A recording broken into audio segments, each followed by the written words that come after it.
Subscribe करा महानुभाव प्रतितीपंथ चॅनलला व बेल बटन अवश्य दाबा लेटेस्ट नोटिफिकेशन प्राप्त करण्यासाठी। दंडवत प्रणाम। जय श्री कृष्ण। लीळा चरित्राच्या आजच्या सत्रामध्ये आपण पाहणार आहोत सर्वज्ञ श्री चक्रधर स्वामींच्या श्रीचरणावर तुळशी कोणी वाहिल्या। आणि दुसरी लीळा आहे स्वामींनी गौराईसाला पंचराणेयाचा मुख्य नायक असं म्हटलं।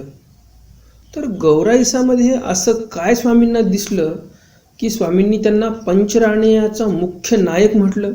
आणि पंचराण्याचा मुख्य नायक म्हणजे काय नेमकं हे जर सविस्तर तुम्हाला समजून घ्यायचं असेल तर व्हिडिओ शेवटपर्यंत पहा। नेहमीच्याच प्रमाणे हे स्वामींचे चरित्र तुम्हाला नक्कीच आवडेल आणि त्यामुळे व्हिडिओला लगेच लाईक करा आणि जास्तीत जास्त आपल्या वाचनिक मंडळीपर्यंत हा व्हिडिओ शेअर करा। मी ईश्वरदास महानुभाव सर्वांचं स्वागत करतो आपल्या महानुभाव प्रतितीपंथ या चॅनलमध्ये। ज्या दर्शकांना लीळा चरित्र हे समग्र अनुक्रमे ऐकायचं असेल, जे कोणी नवीन दर्शक असतील त्यांनी अजून चॅनल जर सबस्क्राईब केलं नसेल तर लगेच चॅनलला सबस्क्राईब करा, बेल बटन दाबा आणि ऑल ऑप्शन सिलेक्ट करा। म्हणजे मी स्वामींचं दररोज जे नवीन चरित्र अपलोड करतो त्याची नोटिफिकेशन तुम्हाला सर्वप्रथम येईल आणि सर्वप्रथम तुम्ही स्वामींचे चरित्र ऐकू शकाल। तर जास्त उशीर न करता चला तर आज काही नवीन ज्ञानार्जन करूया। दंडवत हो। लीळा चरित्र पूर्वार्ध लीळा क्रमांक 396। तथा श्री चरणा तुळसी वाणे।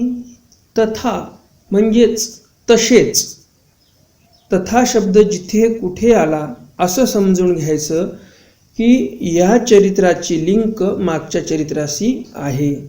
मागच्या चरित्रामध्ये आपण पाहिलं स्वामींचं जे तांबूळ आहे ते तांबूळ इंद्रोबांनी ग्रहण केलं आणि मग त्या लीळेनंतर लगेच हे सोबत अशी दुसरी लीळा घडलेली आहे। लगेच काय लीळा आहे? श्रीचरणा तुळशीवाणी, म्हणजे इंद्रभट्टांनी स्वामींच्या श्रीचरणावर तुळशी वाहिली। गोसावियांसी आरोगण झाली ऐसा आसनी उपविष्ट असती सौभाग्ये भिक्षा करुणी आली। स्वामींना आरोगण झालेली होती आणि आसनावर स्वामी बसलेले होते।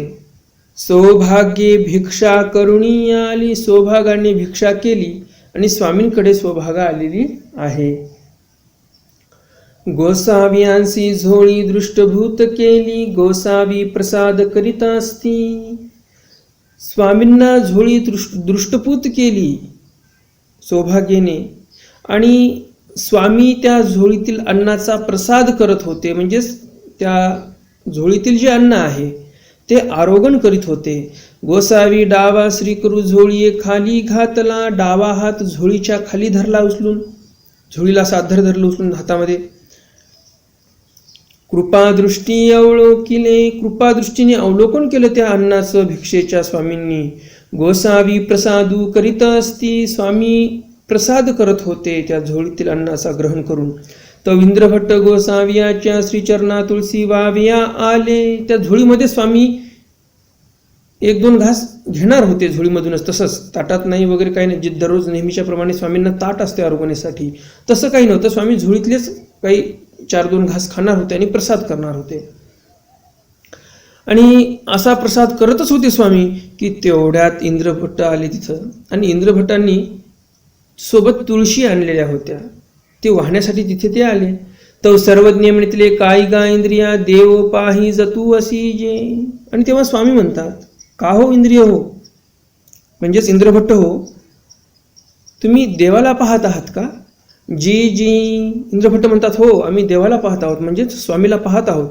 सर्वज्ञ म्हणितले देव ऐसा असे। स्वामी म्हणतात, बघा तुमचा देव असा आहे, सध्याला झोळीतील अन्न ग्रहण करत आहे, आरोगण करत आहे। जी जी देव तो ऐसाची बरवा की।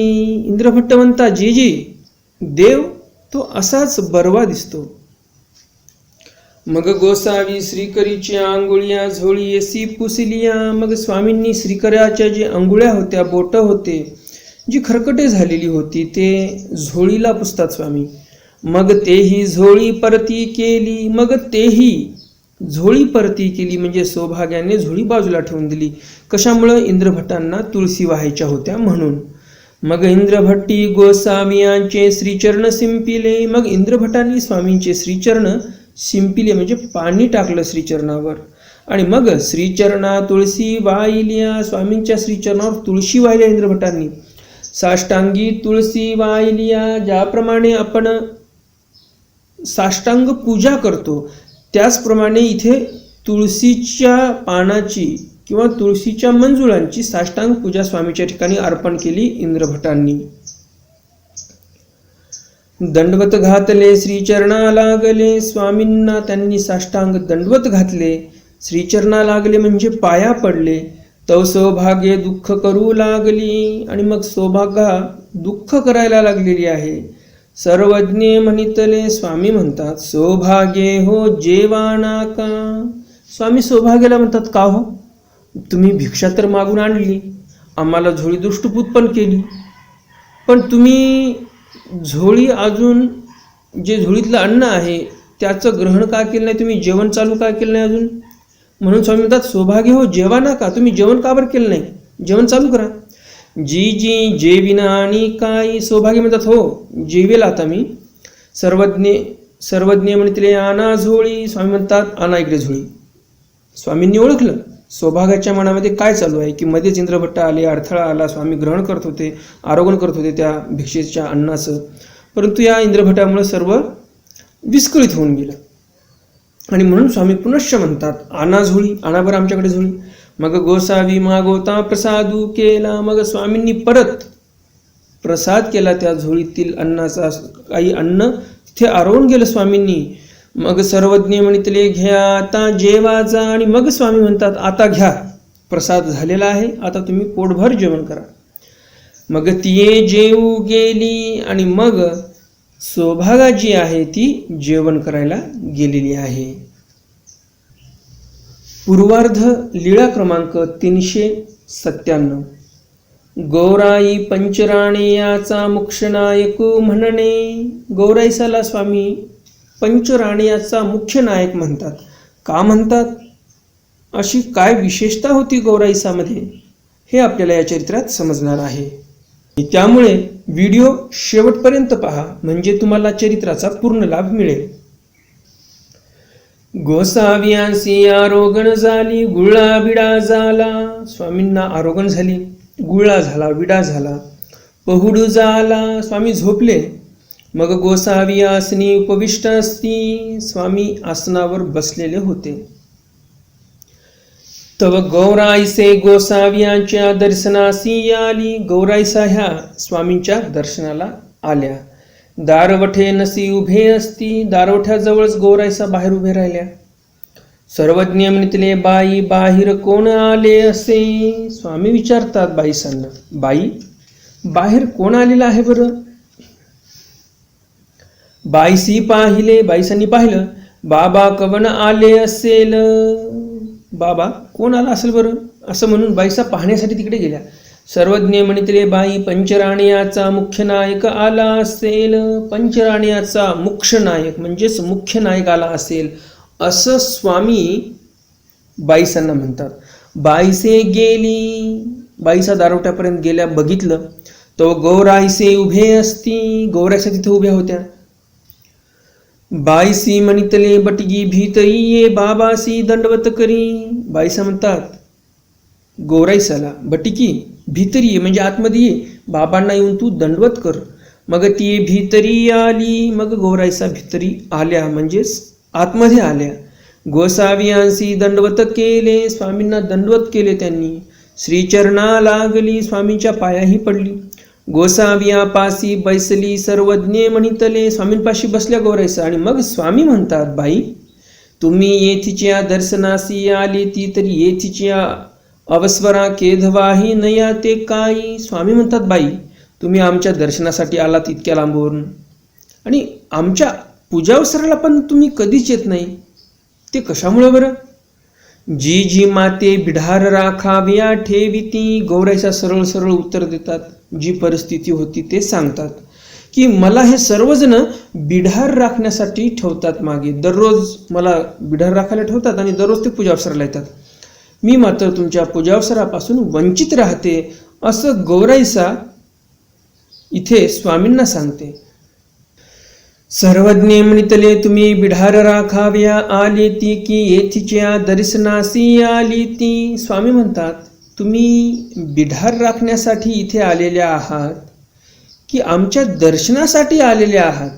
सर्वज्ञ म्हणितले देखिले की बाई येथीच्या दर्शनाची चाडायासी अन्नाचे व्रत. आता स्वामींनी पंचराण्याचा मुख्य नायक का म्हटलं ते इथे येणार आहे.